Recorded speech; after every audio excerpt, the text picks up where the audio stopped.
जया एकादशी की पावन कथा। मन भक्ति में रम जाए, पाप मिटे सुख समृद्धि आए, भक्त भवसागर तर जाए। प्राचीन समय की यह कथा जो भी आज सुन पाए, हरि कृपा से हरि स्मरण से जीवन सफल हो जाए। जय श्री कृष्णा सनातनियों। आज माघ मास की अंतिम एकादशी जया एकादशी के परम पावन अवसर पर मैं आपको सुनाने जा रही हूँ एकादशी व्रत की कथाएं। पहली कथा में आप सुनेंगे कैसे भक्त वत्सल भगवान ने अपने भक्त से भक्ति में भाव विभोर होकर स्वयं और माता लक्ष्मी को उसी भक्त के हाथों लुटवा दिया। और दूसरी कथा में सुनेंगे ठाकुर जी अपने भक्त की भक्ति से अति प्रसन्न होकर स्वयं बैकुंठ से उससे मिलने उसके घर आ पहुंचे। इसीलिए तो सारा संसार श्री हरि की लीलाओं से भाव विभोर हो जाता है। तो भक्तों, आइए प्रसन्नचित मन और श्रद्धा भक्ति भाव से एकादशी की परम पावन और दिव्य कथाओं का श्रवण करते हैं। इन कथाओं को पूरा अवश्य सुनिएगा। प्रेम से बोलिए भक्त वत्सल भगवान की जय, श्री लक्ष्मी नारायण की जय। एक बार की बात है, एक नगरी थी। वहां हरिपाल नाम का एक विष्णु भक्त रहता था। हरिपाल भगवान के खूब भजन करते थे, खूब साधना करते थे, नाम जप करते थे, कथा सुनते थे। लेकिन वह ब्याह नहीं कर रहे थे, क्योंकि उनकी इच्छा थी कि जैसा मैं विष्णु भक्त हूँ, हरि भक्त हूँ, वैसे ही मेरी भी पत्नी हरि भक्त हो, सनातन धर्म में विश्वास रखती हो। जैसा मैं भजन करता हूँ, जैसा मेरा भाव ठाकुर जी के प्रति है, अगर ऐसी कन्या मिले तो मैं विवाह करूंगा, नहीं तो जीवन भर ऐसे ही रहूंगा। तभी उनके किसी रिश्तेदार ने आकर के बताया, बोले, हरिपाल तेरे लायक कन्या मुझे मिल गई। तो हरिपाल जी बोले, क्या क्या गुण है उस कन्या के, ये तो बताओ। तो इस पर हरिपाल के रिश्तेदार ने बताया कि उस कन्या ने शर्त रखी है, मैं उसी से ब्याह करूंगी जो रोज 1000 संतों को प्रसाद जिमाएगा। यह सुनते ही हरिपाल जी बोले, अरे वाह, अब तो मुहूर्त की भी जरूरत नहीं है, कल ही ब्याह करवा दो। मैं एक ऐसी जीवन साथी का ही इंतजार कर रहा था जो मेरी तरह ही संत सज्जन का आदर भाव करे, भक्ति भाव से रहे। और फिर क्या था, हरिपाल का उस कन्या के साथ विवाह हो गया।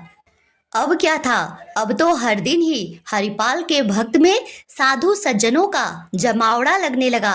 हर दिन 1000 संतों को हरिपाल और उसकी पत्नी भोजन जिमाते थे और उसके बाद स्वयं भोजन करते थे। और यह हर दिन ही चलता रहा। ऐसे करते करते कभी 1200 साधु सज्जन आ जाते तो कभी 1500 आ जाते।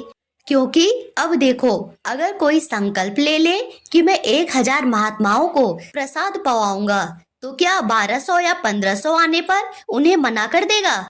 अगर साधु महात्माओं को प्रसाद जिमाने का संकल्प लिया है तो जितने जन आएंगे सबको ही बिठाना पड़ेगा। हरिपाल जी ने नियम ले लिया, रोज 1000 महात्माओं को भोजन कराते और खुशी खुशी अपनी पत्नी के साथ जीवन बिताते। लेकिन हरिपाल जी करते कुछ नहीं थे, कमाई का कोई जरिया नहीं था। केवल दादा परदादाओं की केवल अपने पुश्तैनी धन को खर्च करके ही रोज रोज इतने सारे साधु महात्माओं को भोजन पवाते थे। ऐसा 1 साल तक चलता रहा। 1 साल तक चला, 1.5 साल तक चला। धीरे धीरे करके धन कम पड़ने लगा और धन कम होते होते धीरे धीरे खत्म होने लगा। लेकिन हरिपाल जी ने साधु महात्माओं को जिमाना नहीं छोड़ा। अब वे चिंता में आ गए और यह बात अपनी पत्नी को भी नहीं बताते थे, क्योंकि शर्त तो यही थी कि रोज 1000 महात्माओं को भोजन जिमाना पड़ेगा। अब हरिपाल जी ने दूसरा रास्ता ढूंढा और वे दुकानदारों से जाके कर्जा लेने लगे। हरिपाल जी थे तो खानदानी रईस, इसीलिए कोई भी उन्हें कर्ज देने से पहले दूसरी बार नहीं सोचता था, उन्हें तुरंत ही कर्ज मिल जाता था। इस तरह करके न जाने कितने ही दुकानदारों से उन्होंने कर्ज ले लिया। लेकिन 1000 महात्माओं को, 1000 साधुओं को भोजन जिमाने का कार्य नहीं रुका। 6-7 महीने तक कर्जे में भी उनकी संत सेवा बंद नहीं हुई। 6-7 महीने के बाद कर्ज देने वालों ने मांगना शुरू कर दिया। बोले, हमारा पैसा वापस कर दो, हमारा पैसा वापस कर दो।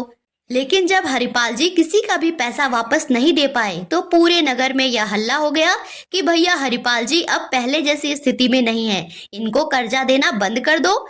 यह पैसे देते नहीं है, केवल उधार लेते हैं। अब इसके बाद धन भी गई, इज्जत भी चला गया और लोगों ने कर्ज देना भी बंद कर दिया। लेकिन हरिपाल की 1000 महात्माओं को रोज रोज भोजन जिमाने की नियम नहीं टूटी। कहीं से भी हो, किसी भी तरह हो, वे रोज 1000 साधु महात्माओं को भोजन जरूर जिमाते थे। लेकिन अब कहीं से भी धन आने का कोई मार्ग नहीं था। तो एक दिन मन में विचार करने लगे, अब क्या करूं? अब तो मुझे कोई कर्जा भी नहीं देगा, गहने भी बिक गए, घर का सारा धन भी खत्म हो गया। तो हरिपाल जी ने मन बनाया कि मैं चोरी करूंगा और चोरी करके ठाकुर जी के सेवा करूंगा और 1000 भक्तों को रोज रोज भोजन पवाने का काम करूंगा। लेकिन हरिपाल जी थे तो एक साधु सज्जन ही। उन्होंने एक नियम बनाया, वह किसी के घर के धन की चोरी नहीं करते थे। वे संपन्न लोगों के घर जाते थे और उनकी रसोई घर की सामग्री चुरा लेते थे, चीनी, दाल, आटा, चावल, नमक, मिर्च, ताकि भंडारा हो सके। धीरे धीरे ऐसे ही भंडारा चलता रहा और नगर में हल्ला होने लगा, अरे ये कैसा चोर है जो चोरी करके जाता है, वो भी राशन की, ना धन लेता है ना कोई सामग्री लेता है, बस राशन लेके चला जाता है। लोग अपने अपने घरों में पहरेदारी करने लगे। तो धीरे धीरे वह कार्य भी बंद होने लगा। फिर से हरिपाल जी चिंतित हो गए, अब कैसे 1000 महात्माओं को भोजन कराऊं? धीरे धीरे हरिपाल जी ने फिर से एक और उपाय सोचा। उन्होंने सोचा कि अब संपन्न लोगों के यहाँ वैसे लोग जिन्होंने कभी संत सेवा नहीं की, ना ही कभी वैष्णव सेवा की, उनके यहाँ से जाके धन चुराऊंगा और 1000 महात्माओं को जिमाऊंगा और ठाकुर जी की सेवा करूंगा। बस ऐसा सोचना था। हरिपाल जी ने एक सूची बना ली और उसी सूची के क्रमानुसार एक के बाद एक संपन्न व्यक्ति के घर जाते और वहां से धन चुरा के ले आते। वैसे संपन्न व्यक्ति जो ना कभी पूजा करते थे, ना कभी वैष्णव की सेवा करते थे। अब तो बस ठाकुर जी रीझ गए हरिपाल पे। बोला, भक्त हो तो ऐसा, खुद भी नहीं खाता है, पत्नी को भी भूखे रखता है, लेकिन किसी भी प्रकार से 1000 महात्माओं को भोजन पवाना नहीं छोड़ता है। कैसा निराला भक्त है यह मेरा। ठाकुर जी तो उस पर रीझ ही गए और ठाकुर जी बोले, इस पर तो अनुग्रह करने जाना ही है। भगवान सिंहासन से उठ करके तैयार होने लगे।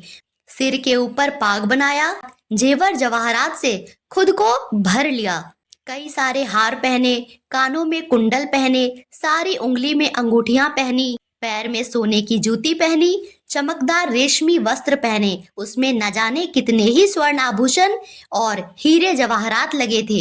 मानो ठाकुर जी ऊपर से नीचे तक पूरे स्वर्ण के ही बन गए हों। इन सब के बाद स्वर्ण की पगड़ी धारण की और एक सोने की छड़ी ले ली। तभी वहां माता लक्ष्मी आ पहुंची और बोला, भगवान बड़ा सुंदर स्वरूप धारण किया है, कहाँ जा रहे हैं? भगवान बोले, मैं तो अपने भक्त से मिलने जा रहा हूँ। तो लक्ष्मी जी बोली, मैं भी चलूंगी, मैं भी आपके उस निराले भक्त को देखना चाहती हूँ जिसके वजह से आपने यह सुंदर स्वरूप धारण किया है। इस पर भगवान बोले, चलो फिर तुम भी तैयार हो जाओ और हाँ, स्वर्ण आभूषण जरूर पहन लेना।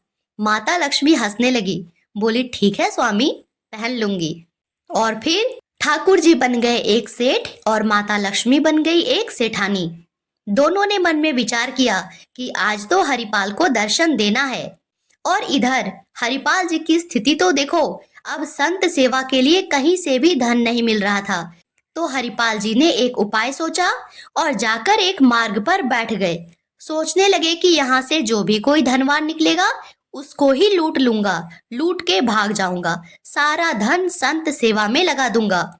लेकिन कोई इस मार्ग पर आए तो, हे भगवान, क्या आज इस मार्ग पे कोई नहीं आएगा? मैं कल कैसे 1000 महात्माओं को भोजन पवा पाऊंगा? यह सोचकर चिंतित से हरिपाल जी उसी मार्ग में बैठे हुए थे और किसी के आने की प्रतीक्षा कर रहे थे। कोई और तो ना आया, लेकिन ठाकुर जी स्वयं उस मार्ग पर माता लक्ष्मी के साथ आ गए। अचानक से हरिपाल ने देखा एक सेठ और सेठानी पूरे ऊपर से नीचे तक स्वर्ण से लदे हुए चले आ रहे हैं। छम छम पायल की छनकार बज रही है। खूब सुंदर वस्त्र पहने ओढ़े, एक छड़ी लेके ठाकुर जी और माता लक्ष्मी घूंघट पकड़े हुए आ रही है। हरिपाल जी तो मानो उन दोनों को देखते ही रह गए। ऐसी सुंदर छवि हरिपाल जी ने पहले नहीं देखा था।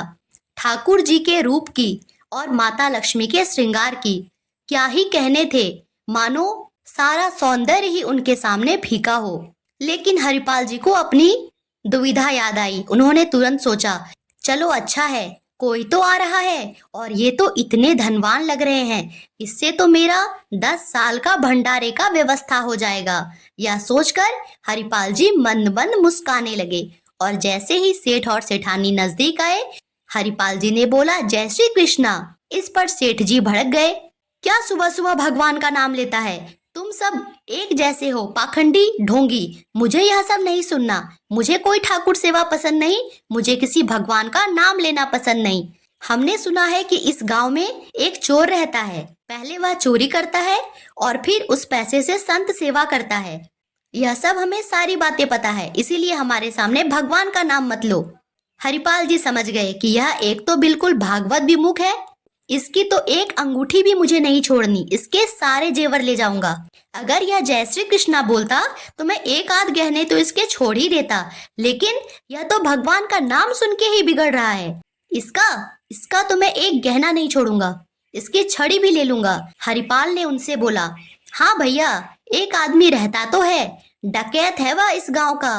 क्या पता वह कब आ जाए, और इस जंगल में वह कभी भी आ सकता है। लेकिन एक मार्ग है, अगर आप उस मार्ग से जाएंगे तो आपको गांव में नहीं जाना पड़ेगा। चुपचाप उस गुप्त रास्ते से निकलकर आप पूरे गांव ही पार हो जाएंगे और शहर पहुंच जाएंगे, लेकिन उसका रास्ता सिर्फ मुझे ही पता है। सेठ जी बोले, तो तुम हमको पार करवा दो।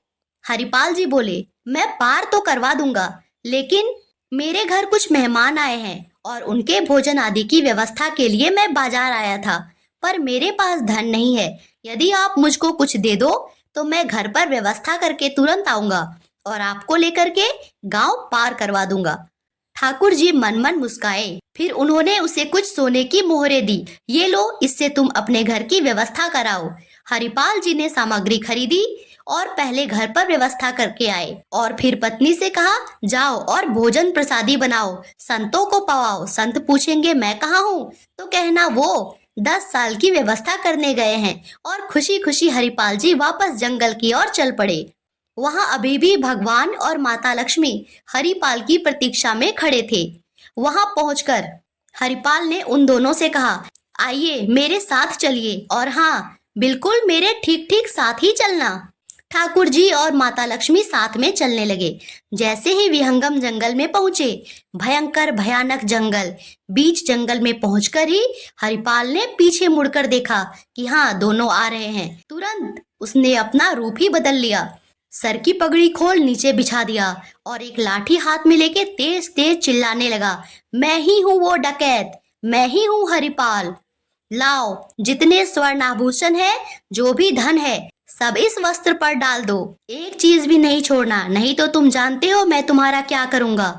ठाकुर जी तो देखते ही थर थर कांपने लगे।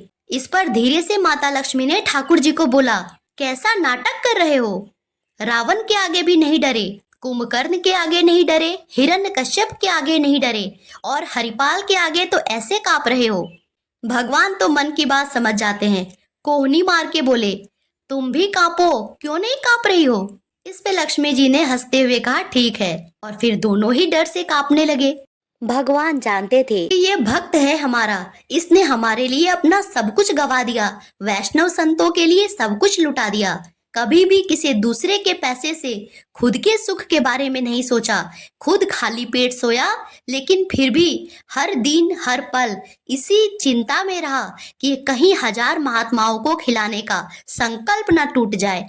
ऐसे भक्त के आगे तो क्या ही स्वर्ण आभूषण है और क्या ही भगवान है, मैं तो स्वयं इसके आगे हाथ जोड़कर खड़ा हूँ। और ऐसे भक्त के आगे हाथ जोड़ के खड़ा होने में भी कोई लज्जा नहीं है देवी। अब तो लक्ष्मी नारायण दोनों ही कांप रहे थे और हरपाल कह रहा था, सब निकालो, सेठानी जी कान के कुंडल उतारो, नाक की नथनी उतारो, एक एक कर सारे आभूषण रखो।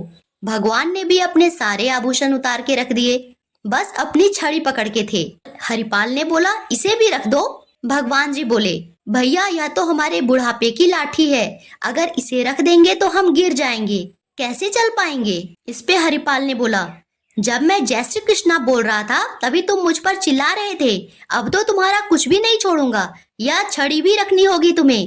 तुम्हें नहीं पता है, इन सारे आभूषणों और स्वर्ण की मोहरों से मैं आगे 10 साल की व्यवस्था कर चुका हूँ। मेरे घर 1000 संत महात्मा आते हैं, अब मैं उनको आराम से भोजन पवा पाऊंगा। फिर उसने वो छड़ी भी ले ली। अचानक हरिपाल की नजर भगवान के कनिष्ठ उंगली में एक अंगूठी पर पड़ी। हरिपाल ने बोला, अच्छा, इसे बचा के ले जा रहे थे, जल्दी इसे उतारो।